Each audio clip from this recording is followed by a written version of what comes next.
Kupitia mradi wetu wa baskeli moja msichana mmoja, tumekuwa tunautekeleza katika mikoa tunayofanya kazi ambayo ni mikoa minne hapa Tanzania. Mkoa wa Dar es Salaam, mkoa wa Pwani, mkoa wa Dodoma, mkoa wa Tabora na Dar es Salaam. Hatufanyi program ya baskeli, lakini ni mkoa wetu wa kiprogramu. Na nafikiri sababu mtakuwa mnazielewa, kwa sababu changamoto za mkoa wa Dar es Salaam zinaweza zikawa ni tofauti kidogo tukiangalia kwenye masuala ya umbali na masuala ya kama baskeli. Takwimu zinatuonyesha nchini Tanzania, ukija kuangalia kwa swala ya elimu, tumefikia tunasema usawa kwenye eneo la udahili kwa watoto wa kike na wa kiume. Yaani pale watoto wanapodahiliwa, unaposajili, tuseme Kiswahili cha kawaida, wengi watakielewa. Ukiangalia uwiano wa watoto wa kike na wa kiume, Tanzania imefikia usawa. Lakini changamoto inakuja tunapoanza kuangalia madarasa ya juu, hasa sekondari, A-level, chuoni, unaanza kuona huo utofauti. Watoto wa kike wanaanza kupungua, hawabaki shule, wanaacha shule au wanaachishwa shule, au kwa sababu ya changamoto mbalimbali ikiwemo masuala ya umbali, wanashindwa kubaki shule kumaliza safari yao ya elimu. Kwa hiyo Msichana Initiative katika kuangalia ni nini tunaweza tukachangia katika jamii yetu, ikiwemo kuchangia juhudi za serikali, kwa sababu tunafahamu serikali inataka watoto wote wamalize shule. Tuliona eneo hili linaweza likawachagiza watoto wa kike sio tu kumaliza masomo, lakini safari yao iwe salama, wabaki shule na wamalize shule wakiwa wanaweza kutimiza ndoto zao. Kuna mfano mmoja, nakumbuka afisa elimu kipindi fulani wakati tunaongea kwenye ofisi yako na umekaa kwenye akili mpaka leo, na nafikiri ni mfano mzuri sana wa kuutumia tukijaribu kuzungumza utofauti.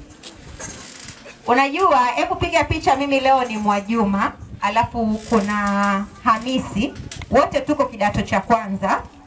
Wote let's say tunatoka lisali moja au lisali moja na nusu kutoka shule ilipo. Tunapotembea kutoka nyumbani kuja shuleni, wote tunatembea lisali moja na nusu. Lakini hebu piga picha mfano huu. Ikitokea bodaboda anataka kutupa lifti, ampe lifti Mwajuma na ampe lifti mtoto wa kiume. Unafikiri bodaboda kwa uhalisia tu wa maisha yetu, anapompa lifti nani atakuwa anahisi kuna kitu anaweza akapata? Nani? Kwa nini haoni kama anaweza kupata kwa mtoto wa kiume? Kwa sababu tunajua kwa mtoto wa kike, kwa mazingira ya jamii zetu, anapopata lifti au mtu anapoona anamsaidia, anaona kama kuna kitu anaweza akarudishiwa au akalipwa kwa sababu amempa lifti. Au akimpa lifti hata kama hamwambii, kila siku anampa lifti, kila siku anampa lifti. Yaani kuna namna tu anaweza kumwangalia Mwajuma akasema, huyu kaka kila siku ananipa lifti tu jamani. Alafu Mwajuma atafanyeje?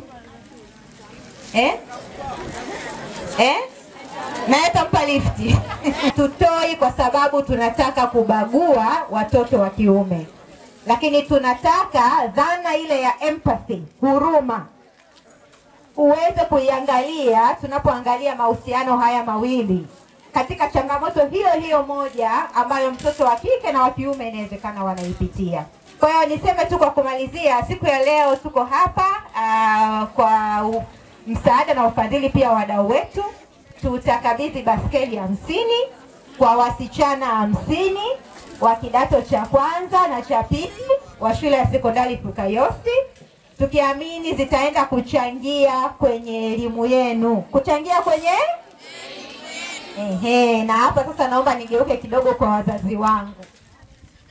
Tunapotoa vifaa hivi, lengo letu ni kusema watoto wa kike tunawapa nyenzo ya kufika shule. Na kwa sababu hii sio mara ya kwanza kugawa, mara zote tumekuwa tunapenda kuongea na wazazi wetu wapendwa.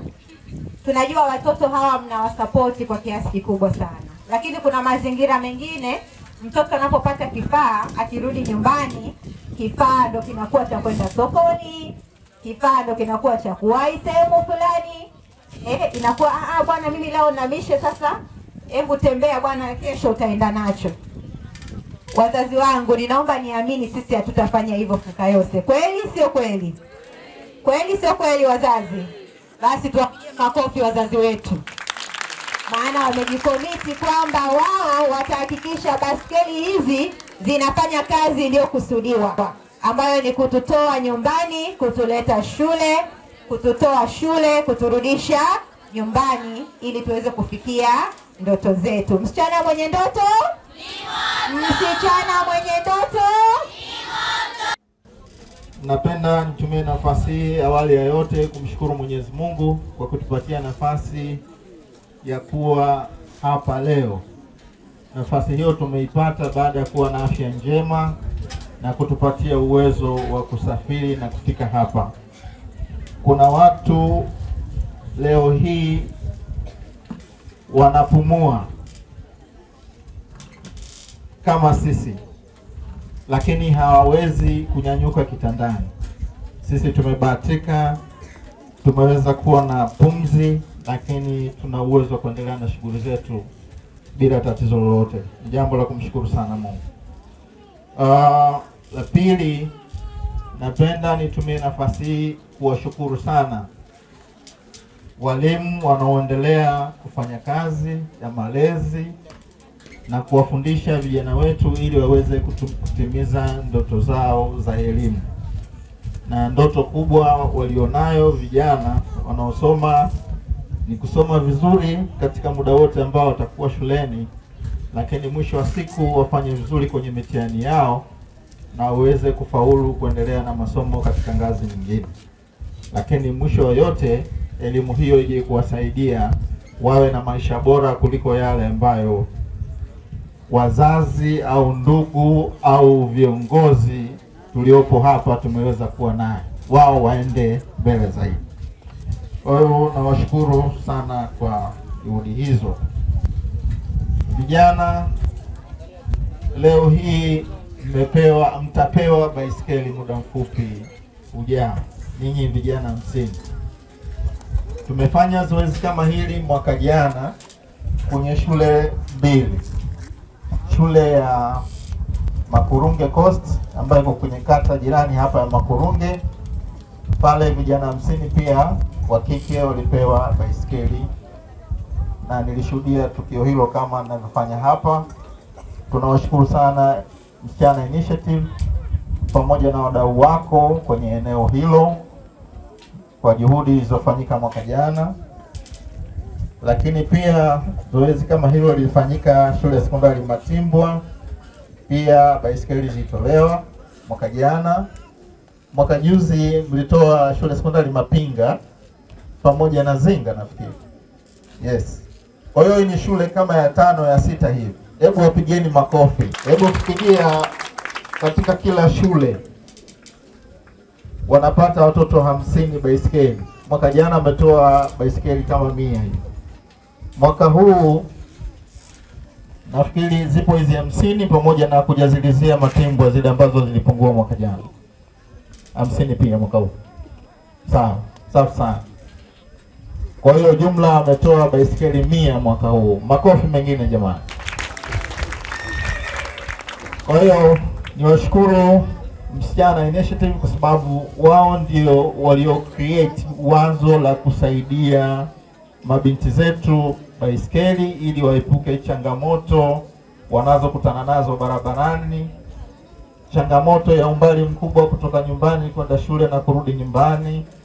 Changamoto ya vishawishi vya njiani ambavyo wengine washavisema, na hata mkurugenzi wa Msichana Initiative ule mfano aliokuwa nataka kutoa ameusema kwa kifupi. Ni mfano uliotokezea hapa katika halmashauri ya Bagamoyo, na nilimweleza ofisini mfano huo.